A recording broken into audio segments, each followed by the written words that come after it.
तो फ्रेंड्स आज हम सीखेंगे कि लीनियर इक्वेशंस को कैसे क्रिएट किया जाता है और उसके बाद में लीनियर इक्वेशन को कैसे सोल्व किया जाता है। आज के सेशन में ये दोनों चीजें देखेंगे। तो स्टार्ट करते हैं कि लीनियर इक्वेशन कैसे क्रिएट की जाती है। जैसे एक एग्जांपल लेते हैं अपन। एग्जांपल के तौर पे जैसे कि my father age is double from my age. इस स्टेटमेंट का मीनिंग है कि मेरे फादर की जो एज है वो डबल है मेरी एज से। तो कंसीडर कर लेते हैं कि हमने कंसीडर किया, consider that my age equals to x years. अगर मेरी x ईयर है और कंसीडर किया कि फादर की एज जो है, फादर्स एज वो y ईयर्स है ना। मेरी एज x ईयर्स है और फादर की एज y ईयर्स है। ओके, बट स्टेटमेंट में दे रखा कि father's age is double than my, है ना। तो y जो है, y मतलब फादर्स की एज, वो डबल है मेरी एज से। मेरी एज है x। अगर y डबल x है और मैं अगर इन दोनों को इक्वल करना चाहूं तो ये तो इनइक्वालिटी होगी क्योंकि ये पहले से डबल था। तो अगर ये डबल है तो मैं अगर इसको डबल कर दूं, अपोजिट चीज को मैं डबल कर दूं, तो ये एक इक्वेशन बन जाएगी। तो ऐसे इक्वेशन बनाते हैं कि लीनियर इक्वेशन कैसे बनती है। अपोजिट का वर्क करना आपको कि अगर ये डबल है तो इसको डबल करो, अगर ये डबल है तो इसको डबल करो, अगर ये 5, अगर ये 2 मोर है तो इसको 2 मोर करो, अगर ये 2 लेस है तो इसको 2 लेस करो। जस्ट अपोजिट करना आपको, ठीक है। एक एग्जांपल लेते हैं, एक क्वेश्चन सॉल्व करते हैं इसके लिए। जैसे क्वेश्चन है अपने पास में कि द डिफरेंस, क्वेश्चन ले लेते हैं कि 5 years hence the age of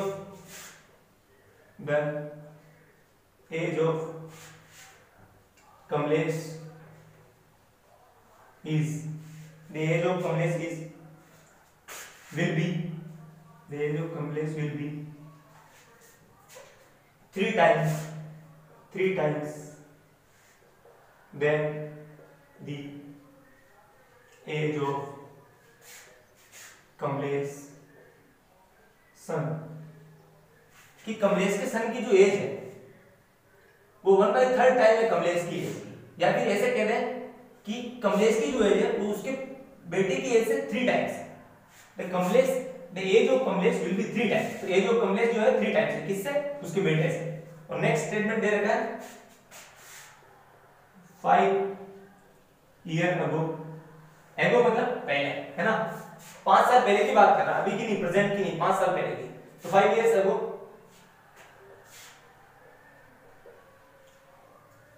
Kamlesh age was 7 times then the age of his son।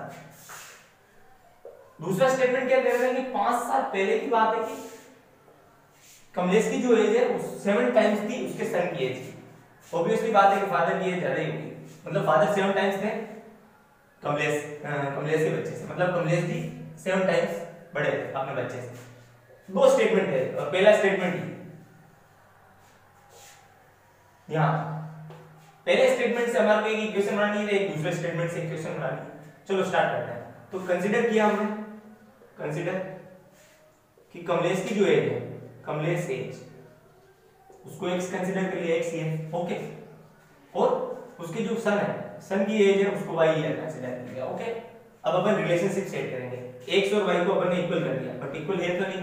पहला स्टेटमेंट क्या दे रखा? 5 years hence, 5 साल पहले। तो अभी कंसीडर किया कि ये दोनों जो एजेस हैं, कमलेश की एज और सन की एज है, ये दोनों प्रेजेंट एज है। कंसीडर ये दोनों कौन सी एज है? प्रेजेंट। प्रेजेंट मतलब अभी की एज, जो अभी टाइम चल रहा है उसकी एज। बट स्टेटमेंट क्या दे रखा?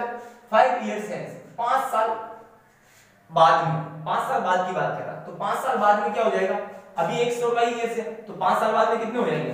After 5 years, after 5 years age कितनी हो जाएगी इसकी? x, इसकी कमलेश की भी 5 साल बढ़ेगी और इसके जो सन है उसकी भी 5 साल बढ़ेगी। तो कमलेश की एज हो जाएगी 5 years, आफ्टर 5 years x + 5 और सन की हो जाएगी y + 5।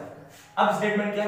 आफ्टर 5 इयर्स यहां तक हमने सोल्व कर लिया। अब क्या द एज ऑफ कमलेश, जो है ये age of Kamlesh will be 3 times, यानी ये 3 टाइम्स है इससे, then the age of Kamlesh son, इस सन से, मतलब ये 3 टाइम्स है। तो x + 5 जो है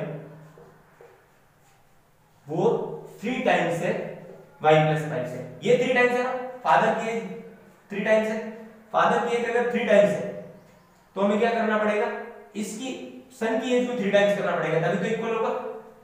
फादर की एज पहले से 3 टाइम्स है और मेरे को फादर की एज को सन की एज के इक्वल करना है, तो मैं क्या करूंगा, अपोजिट साइड में 3 से मल्टीप्लाई कर दूंगा, जैसे मैंने पहले बताया अपोजिट वर्क करना। अगर ये 3 टाइम्स है तो इसको 3 टाइम्स कर दिया। ये इक्वेशन नंबर फर्स्ट कंप्लीट है। ओके, नेक्स्ट अब दूसरा स्टेटमेंट। नेक्स्ट 5 इयर्स अगो, 5 साल पहले की बात है। 5 साल पहले मतलब 5 साल पहले वोज, ये वोज वर्ड से भी आप टेंसेस से भी पता लग सकते हो कि स्टेटमेंट का क्या मतलब है। वोज मतलब था, मतलब 5 साल पहले की बात है। तो बिफोर 5 इयर्स क्या हो जाएगा, अभी तो एज क्या है x, बिफोर 5 इयर्स एज कितनी होगी x - 5, 5 साल कम होगा, और बिफोर 5 इयर्स जो सन भी होगा वो भी 5 साल ही कम होगा, y - 5। ओके, अब इन दोनों का रिलेशन दे रखा है, इन दोनों में रिलेशन दे रखा है। कमलेश एज वाज 7 टाइम्स, यानी फादर कमलेश जी जो है फादर है, तो फादर की एज जो है वो 7 टाइम्स से सन की एज है, मतलब ये 7 टाइम्स है। x - 5 जो है वो 7 टाइम्स है y - 5 से, बट मैंने तो यहाँ गड़बड़ कर दी, मैंने यहाँ दोनों को इक्वल रख दिया, बट जबकि क्या है ये 7 टाइम्स है, तो मैंने अपोजिट वर्क करने के लिए बोला, अगर ये 7 टाइम्स है तो इसको 7 टाइम्स कर दो, इक्वेशन आपकी कंप्लीट होगी। ये इक्वेशन नंबर 2। ऐसे आपको इक्वेशन बनानी है, ठीक है। इक्वेशन बनाने का तरीका आपको समझ में आ गया, अपोजिट वर्क करना, ठीक है। ओके, नेक्स्ट एक और एग्जांपल ले लेते हैं अपन, इक्वेशन कैसे बनानी है। एक और एग्जांपल लेते हैं, एक और एग्जांपल ले लेते हैं अपन।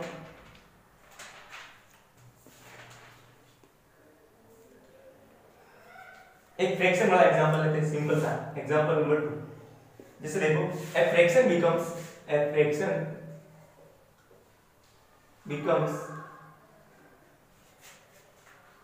9/11 if 2 is added to both numerators and denominator. Full stop. Okay, and if 3 is added, if 3 is added to both numerator and denominator, then it will become 5/6. 5/6. Then find the fraction. Fraction find out करना है कि वो fraction क्या है। Okay, तो हमने क्या किया, कंसीडर कर लिया कि फ्रैक्शन जो है, फ्रैक्शन तो x/y ऐसे होता है, upon 1/2, 3/2, 5/2, these are called fractions. So x/y are fractions. Okay, x/y fraction. अब क्या बोला, a fraction becomes, ये जो फ्रैक्शन है becomes 9/11, मतलब ये कितना हो जाता है 9/11 हो जाता है।